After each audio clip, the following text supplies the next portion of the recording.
Ward બોલે ઓછું છે પણ રિઝલ્ટમાં મોટો અવાજ કરે છે. હા, હું વાત કરું છું વોર્ડ નંબર 27 ડિંડોલી દક્ષિણની. સવારથી સાંજ કામમાં વ્યસ્ત લોકો, ડાયમંડ ટેક્સટાઇલ અને રોજિંદી મહેનત.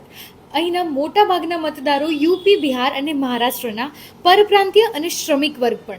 રાજકારણમાં આ વોર્ડ વર્ષોથી ભાજપ સાથે ઊભો છે. 2021માં અહીં મોટી જીત મેળવીને 50,000થી પણ વધારે લીડ અને હવે પકડ મજબૂત ગણાય છે.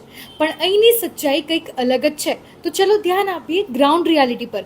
ચોમાસામાં ઘરમાં પાણી ઘૂસી જાય છે, ગાડીમાં પૂર આવી જાય છે, રેલવે ફાટક પર કલાકો સુધીનો ટ્રાફિક હોય છે અને ગંદકી એ તો ઠેર ઠેર જોવા મળે છે. અહીંના લોકો વધારે બોલતા નથી પણ મત આપતા સમયે સીધું કામ જોતા હોય છે. તો આ વખતે સીન કંઈક બદલાય એવું લાગી રહ્યું છે. તો જોઈએ આ સાયલેન્ટ વોટર્સ ફરી એ જ નિર્ણય લેશે કે કંઈક નવું બતાવશે. તમને શું લાગે છે? કમેન્ટમાં જણાવો અને ફોલો કરો ગુજરાત મિત્ર.